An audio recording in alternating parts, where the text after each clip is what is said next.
السلام علیکم friends, welcome back to my YouTube channel.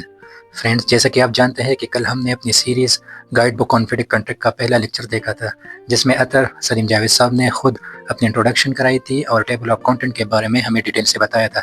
Friend, جیسا کہ آپ جانتے ہیں کہ یہ کلاسز ہم نے اسپیشلی سلیم جاوید صاحب سے ریکویسٹ کر کے ارینج کی ہے تاکہ ہم فیڈک کنٹریکٹ کو ایک ایکسپرٹ کے پرسپیکٹیو سے سمجھ سکیں۔ تو آج اس سیریز کا سیکنڈ لیکچر سٹارٹ کر رہے ہیں، جس میں چیپٹر 1 پر ڈسکشن ہوگی۔ چیپٹر 1 میں ہم یہ پڑھیں گے کہ ہو از کانٹریکٹ انجینئر اور سول انجینئر کو کانٹریکٹ انجینئرنگ کا کیریئر چوز کرنا کیوں چاہیے۔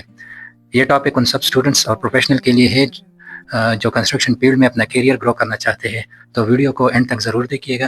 Let's begin with chapter number 1 of guide book on FIDIC contract with mister Salim Javed P M P. اچھا، السلام علیکم۔ آج ہم چیپٹر 1 سے شروع کریں گے بک، اور اسی طرح جیسے ہمارا پہلے پروسیجر تھا اسی طرح ہم اس کو line by line, word by word, page by page آگے بڑھائیں گے۔ تو ہمارا جو پہلا چیپٹر ہے وہ role of a contract engineer ہے۔ تو کنٹریکٹ انجینئر کون ہوتا ہے؟ اب اس میں آپ جو بھی پروجیکٹس ہو نا، میڈیم پروجیکٹ ہو، بڑا پروجیکٹ ہو، تو اس میں عام طور پر 4 فگرز ہوتی ہیں یا 3 ہوتی ہیں جو کی پوزیشن آپ پہلے جس کی بنیاد پر پروجیکٹ چلتا ہے۔ ایک تو پروجیکٹ مینیجر ہوتا ہے جس نے وہ انچارج ہے ہر چیز کا، جس نے لیڈ کرنا ہے پروجیکٹ کو، اس کے اسکوپ کے مطابق schedule, budget, quality, safety, over all یعنی ڈیلیوری کے لیے یہ رسپانسبل ہے پروجیکٹ مینیجر۔ ایک اس کا ڈیزائن اسٹرکچرل انجینئر ہوتا ہے، اس کے بغیر تو پروجیکٹ نہیں چل سکتا، وہ کوئی آفس میں ہو یا سائٹ پہ ہو۔ تو یہ وہ ایکسپرٹس ہیں جو آپ کو ٹیکنیکل پلانز دیتے ہیں، کیلکولیشنز دیتے ہیں، ڈرائنگز دیتے ہیں، اس سے پورا ڈیزائن کا شعبہ ہے، اور بھی اگر کچھ اسپیسیفیکیشن ہو تو وہ آپ کو پرووائڈ کرتے ہیں۔ اچھا، ایک اس میں ہوتا ہے دے انجینئر، اس کو پاکستانی لینگویج میں کبھی دا انجینئر کہتے ہیں، کبھی دی انجینئر کہتے ہیں۔ تو یہ ہر پروجیکٹ میں نہیں ہوتا، آج کل تو خیر ڈاب آ گیا ہے یا ڈسپیوٹ اوائڈنس بورڈ آ گیا، لیکن پہلے دی انجینئر یا دا انجینئر ایک علیحدہ ایک اینٹیٹی ہے جو کہ یوں سمجھے کہ جیسے میچ میں ایک ریفری ہوتا ہے، وہ نہ امپلائر کا ہوتا ہے، نہ کنسلٹنٹ کا ہوتا ہے، نہ کنٹریکٹر کا ہوتا ہے، ہونا یعنی ایسا چاہیے چاہے اس کو جہاں سے بھی سیلری مل رہی ہو۔ تو یہ بہت امپارٹنٹ ہوتا ہے فیڈک کنٹریکٹس میں، یہ پوزیشن دی انجینئر کی، اور یہ انڈیپینڈنٹ ہوتا ہے اور یہ ایشو کرتا ہے انسٹرکشن بھی، اپروول بھی، اور چینجز بھی ایویلویٹ کرتا ہے، اور آفیشیل ڈیسیژن اور کلیمز کے وہ بھی کرتا ہے، جس کو آج کل یوں سمجھی کہ ڈیب نے ریپلیس کر لیا۔ اچھا، اب ہر پروجیکٹ میں انجینئر نہیں ہوتا ہے، تو پھر کنٹریکٹ انجینئر کی پوزیشن جس پر اب ہم بات کریں، جس کے لیے یہ ساری کتاب لکھی گئی ہے، جس کے لیے ہم یہ ویڈیوز بنا رہے ہیں، کنٹریکٹ انجینئر کون ہوتا ہے؟ تو یہ ہوتا تو انٹرنل رول ہے، چاہے کلائنٹ کی طرف سے ہو، کنٹریکٹر کی ٹیم میں بھی ہوتا ہے۔ تو کنٹریکٹر انجینئر جو ہے یہ ایک کروشل لنک ہے، بہت ضروری لنک ہے کہ گراؤنڈ پہ کیا ہو رہا ہے اور کاغذ کیا کہہ رہا ہے، آپ کے لیگل ڈاکومنٹس کیا کہہ رہے ہیں، ان دونوں کو مینیج کرتا ہے۔ یوں سمجھیے کہ پروجیکٹ کا سارا دار و مدار کنٹریکٹ انجینئر پر ہے، جیسے کہ ٹریفک کا سپاہی کھڑا ہوتا ہے اور وہ ٹریفک کو ریگولیٹ کرتا ہے۔ جو ہی اس نے اپنے آپ کو پیچھے کر لیا، کیونکہ اس کو رولز موجود معلوم ہے کہ کس طرف سے چلانا ہے، اگر وہ بندہ موجود ہو تو ایکسیڈنٹس ہونا شروع ہو جائیں گے۔ تو کنٹریکٹ انجینئر جو ہے وہ کسی بھی پروجیکٹ کو چلانے کے لیے وہ بہت ہی اہم اس کی یعنی پوزیشن ہے اور اس کا کردار ہے۔ تو اس میں آپ دیکھ لیں کہ اس کے کیا کیا اس کے کام ہوتے ہیں، آگے بھی ہم اس کو ڈسکس کریں گے مزید۔ تو یہ technical work they make sure ہے کہ ٹیکنیکل ورک جو ہے وہ کمرشل لیگل اپلیکیشنز کے مطابق چل رہا ہے۔ اچھا، اب یہاں پہ کلیریفائی کرنا ضروری ہے کہ دا انجینئر جو فیڈک میں ہے یہ ایک فارمل ڈیفائنڈ رول ہے، اور کنٹریکٹ انجینئر بالکل اس سے ڈفرینٹ رول ہے۔ میں نے سوات میں پروجیکٹ میں ایز اے دا انجینئر بھی کام کیا ہے، وہ 30 بلین کا جو واٹر سپلائی پروجیکٹ تھا، اور کنٹریکٹ انجینئر بھی پہلے کام کیا ہے پرنسپل کنٹریکٹ انجینئر بنو میں۔ تو ان دونوں کا ڈفرینس ہے تھوڑا سا، تو یہاں پہ کوئی طرح اس کو اسٹیٹ کرنے کی ضرورت نہیں ہے، نٹی گٹی میں ہم نہیں جاتے، لیکن یہ ہے کہ جو جن پروجیکٹس پہ دا انجینئر نہیں ہوتا ہے تو وہاں پہ عام طور پہ کلائنٹ کی طرف سے کنٹریکٹ انجینئر جو ہوتا ہے اس کو دا انجینئر، یعنی یہ سمجھے کہ ایک جرگے کا ایک سالس اس کو بنا لیتے ہیں۔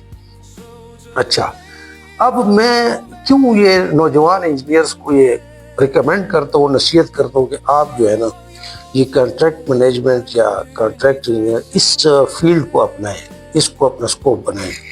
تو اس کی وجہ یہ ہے کہ بڑی تیزی سے ٹیکنالوجی جو ہے نا وہ آگے جا رہی ہے. اب ہم نے جب انجینئرنگ کی تھی یعنی 1986 سے لے کر 91 تک، تو اس زمانے میں وہ ہمارے سول کے جو پروجیکٹس تھے اور ڈپارٹمنٹس اس میں ڈرافٹ مین کی بہت بڑی اہمیت ہوتی تھی. اور ڈرافٹ مین جو ہے اس کے لوگ بہت خوشامد کرتے تھے. اور ڈرافٹ مین جو ہے ہم لوگ اس کو سیکھتے تھے ڈرائنگ اور ٹیز لے کر، اور وہ 2 میٹر کی ٹی لے کر ہم پھرتے تھے.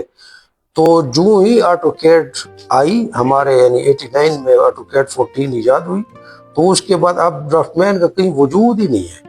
تو سارا کام جو سال ہر سال لگا کے ایک ڈرافٹ مین سیکھتا تھا وہ ایک اب میٹرک پاس بچہ جو ہے نا وہ. پھر اسی طرح ہم جو اسٹرکچر انجینئر تھا اس کو ہم بہت بڑی بلا سمجھتے، ہونا بھی چاہیے یعنی کہ اس کی کیلکولیشن، اس کی میتھمیٹکس اور سارا کچھ. اس کے بعد جب یہ سافٹ ویئر آ گئے، اسٹارٹ آ گیا ہے، سیپ آ گیا ہے، اب تو BIM آ گیا ہے، تو اس کے بعد اس کی کوئی جو ہے نا ریویٹ اور دوسری چیز تو اب وہ رہی نہیں ہے. اب ایک وہ مطلب ہے کہ FSC کا بچہ جو ہے وہ بس ان پٹس دیتا ہے اور آپ کو برج خلیفہ کا بھی ڈیزائن سامنے آ جاتا ہے. تو ٹیکنالوجی ریپلیس کر رہی ہے ساری چیزوں، جو انجینئرس کے جو کام تھے وہ ریپلیس کر رہی ہے. لیکن ایک کام ایسا ہے جو ہیومن نے کرنا ہے کہ جہاں بھی ہیومنز ہوں گے، بندے ہوں گے، وہاں جھگڑے ہوں گے. یہ ہو نہیں سکتا کہ جھگڑے نہ. تو جو جھگڑے ہوں گے ان کو سالو انسان ہی کرے گا. انسانوں کے جھگڑے کو کمپیوٹر سالو نہیں کر سکتا، کمپیوٹر صرف ڈیٹا دے سکتا ہے. تو اس لیے میں آپ کو یعنی آپ کو یہ نصیحت کرتا ہوں کہ آپ اس کو جو ہے نا اپنا ایک کیریئر بنائیں. اچھا، یہ جو ہے جو کمپلیکس سچویشنز آتی ہیں اس کے لیے کنٹریکٹ انجینئر ضرورت ہوتی ہے. تو اب اس کا پرائمری گول کیا ہے کنٹریکٹ انجینئر کا کہ یہ پرابلمز جو اچھا یہ تو ہو نہیں سکتا نا کہ پرابلمز پیش نہ آئیں کسی پروجیکٹ میں. پرابلمز کو ڈسپیوٹ بننے سے روکنے کے لیے کنٹریکٹ انجینئر ایک ہوتا ہے پرابلم، ایک ہوتا ہے پرابلم سے ڈسپیوٹ کھڑا ہو جانا. ڈسپیوٹ اور چیز ہے، جھگڑا ایک ہوتا ہے ایک دوسرے کے ساتھ ڈس ایگریمنٹ کسی چیز کا. ڈس ایگریمنٹ کے بعد وہ جو ابھی تک آپ کا ڈسکریمنٹ ہے وہ پھر ڈسپیوٹ میں ہو جاتا ہے جب عدالت میں جاتے ہیں. دنیا میں بھی ایسے ہی ہوتا ہے. تو کنٹریکٹ انجینئر جو ہے وہ پرابلم تو آئیں گے سامنے، لیکن ان کو وہ اپنے جو اس کے پاس سکلز ہیں، جو اس کی ہیومن سکلز ہیں ڈاکومنٹل کے علاوہ، جس پر ہم لوگ پھر آگے پڑھیں گے ایمیکیبل سیٹلمنٹ دوسری چیزیں، وہ اس کو ایسکیلیٹ کرنے سے بچائے گا. اچھا، اب اس میں میں نے لکھا ہے کہ آپ جب پڑھیں گے تو 3 چیزیں ہیں. ایک تو آپ پرویکٹیو پرابلم سالور بن جائیں گے جب اس فیلڈ کو آپ اپنائیں گے. پرویکٹیو، آپ پہلے سے ایک پرابلم کو پہلے سے ڈیٹیکٹ کر لیں گے یہ پرابلم ہونا ہے.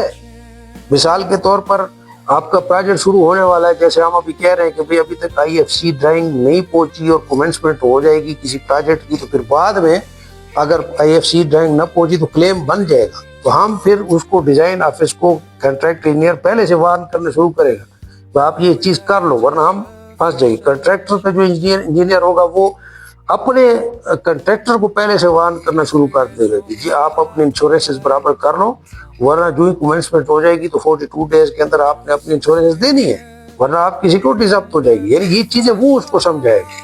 تو پرویکٹیو پرابلم سالور.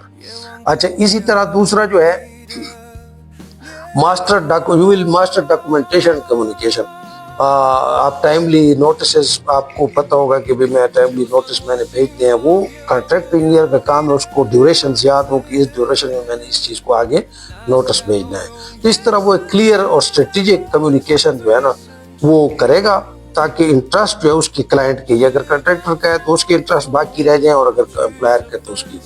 اور تیسری چیز جو ہے وہ you will navigate complexity with judgment. اب جو بھی کمپلیکس سچویشن آئے گی تو آپ کے پاس یہ ججمنٹ کی صلاحیت جو آپ کا ایکسپیرینس بڑھتا چلا جائے گا، یہ ہوتے چلے جائے گی.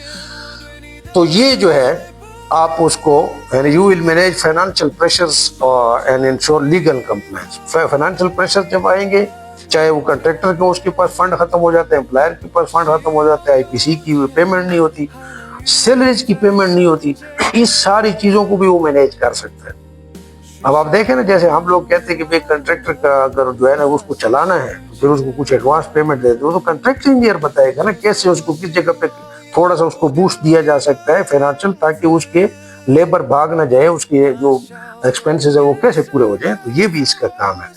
تو میرے کہنے کا مقصد یہ تھا کہ اگر آپ کنٹریکٹ مینجمنٹ کے کیریئر چوز کرتے ہیں تو آپ نے ایک سٹیبل اور انٹلیکچولی اسٹیمولیٹنگ کیریئر آپ نے, اور ایک لیڈرشپ کیریئر جو ہے نا وہ آپ نے یوں سمجھیے کہ چوز کر لیا ہے.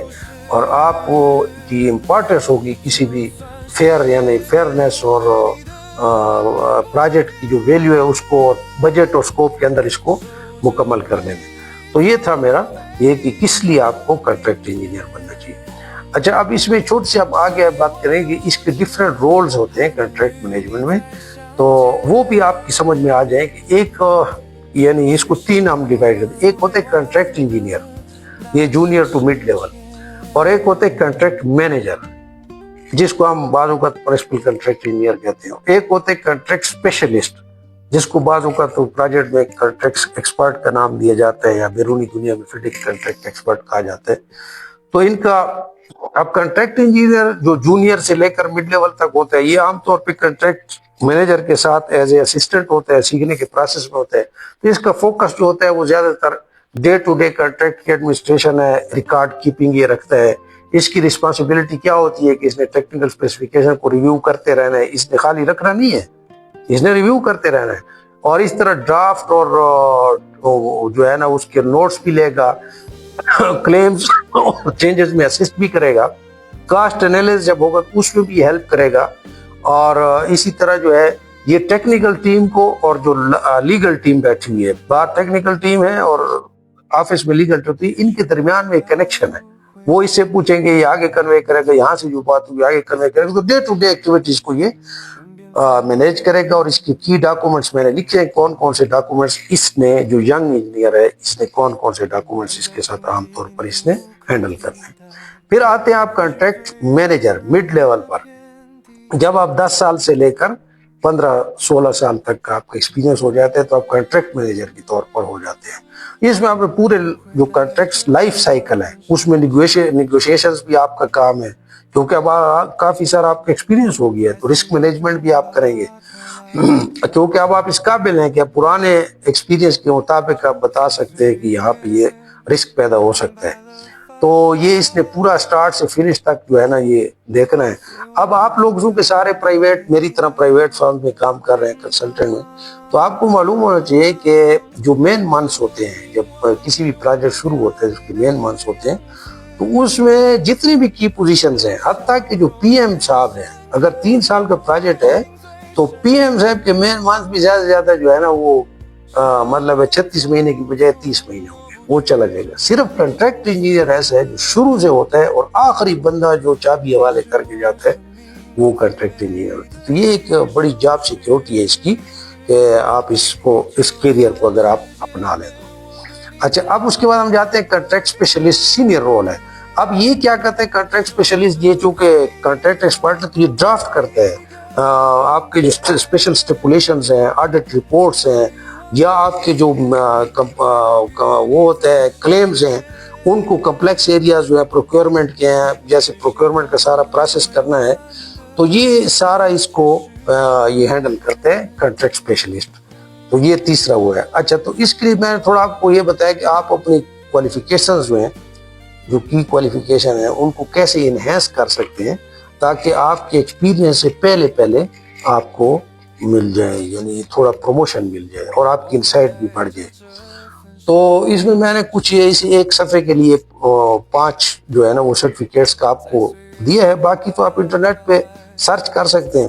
تو سب سے اچھی جو سرٹیفکیٹ ہے وہ فیڈیک سرٹیفائڈ کنٹریکٹ مینیجر ہے. اس میں نے بتایا ہے کہ اس کا کتنا ایکسپیرینس چاہیے اور کتنے, یہ تقریباً 6 لاکھ روپے اس کی اس فیس میں لگتے ہیں, اینول رینیول 1 لاکھ اور دیں گے.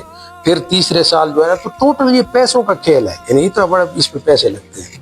اچھا, دوسری جو سرٹیفکیٹ ہے یہ بھی بڑی نون سرٹیفکیٹ ہے, RISC Royal Institute of Chartered surveyors.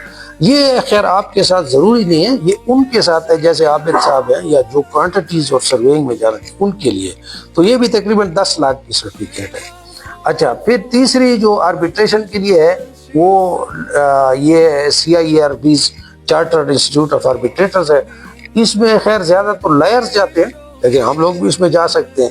تو فیس اس کی بھی اچھی خاصی ہے، تقریباً 10 لاکھ کے قریب اس کی فیس بن گئی، یہ بھی UK سے ہوتی ہے۔ اچھا اسی طرح چوتھی جو ہے یہ جو ہے NEC4 کنٹریکٹس جو ہے یہ ہے تو سرٹیفکیٹ اس کی 6 لاکھ ہے، لیکن یہ آپ کے لیے اتنا ضروری نہیں ہے۔ یہ انگلینڈ اور اس کے ساتھ کے جو ملک ہیں وہاں پہ یہ چھوٹے کنٹریکٹس ہوتے ہیں۔ NEC4 کنٹریکٹس عام طور پہ پلمبنگ اور اس کی چھوٹے شارٹ کنٹریکٹس کہتے ہیں، تو اس کا ایک اپنا پروسیجر ہوتا ہے، تو اس کی سرٹیفکیٹ ہو سکتی ہے۔ اسی طرح یہ CCM جو سرٹیفکیٹ ہے یہ 5 لاکھ کی ہے، 175 کنٹریز میں ہو سکتے ہیں۔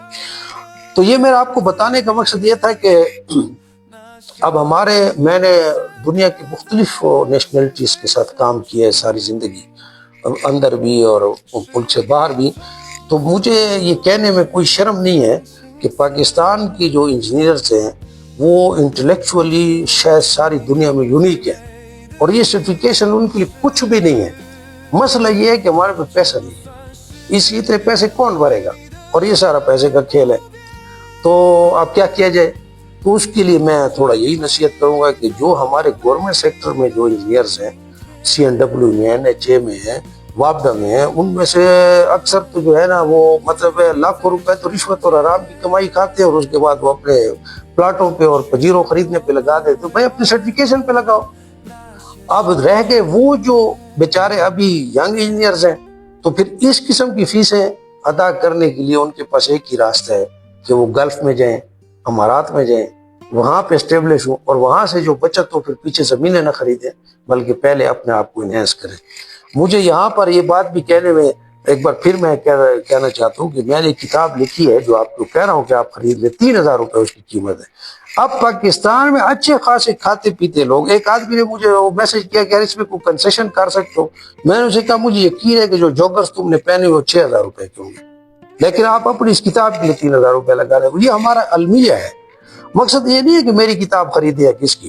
تو اینی ہاؤ آپ اس کو سرچ کرتے رہیں۔ ابھی اس کتاب کے لکھنے کے بعد میں نے ایک ڈپلومہ لیا UK سے، آپ وہ بھی لے سکتے ہیں، کافی مہنگا ہے، 16 لاکھ روپے کا ڈپلومہ مجھے ملا ہے، یعنی 16 لاکھ اس کی پرائس ہے، لیکن مجھے یعنی فارچونیٹلی میرے ساتھ بہت کافی کنسیشن ہو گئی تھی، میں نے ابھی ستمبر میں وہ لے لیا ہے۔ وہ ہے Knowledge and Education Leaders, K&E Leaders, اس کو آپ سرچ کریں گے گوگل میں تو ان کے پاس بھی یہ سرٹیفکیشنز ہیں، اور یہ بھی ہو سکتی ہے۔ اور مطلب بہرحال کہنے کا مقصد یہ ہے کہ اپنے آپ کو آپ آگے بڑھاتے رہیں، چاہے سرٹیفکیٹ ملے یا نہ ملے۔ بہت سارے فری کورسز مختلف جگہوں پہ پڑے ہوئے ہیں۔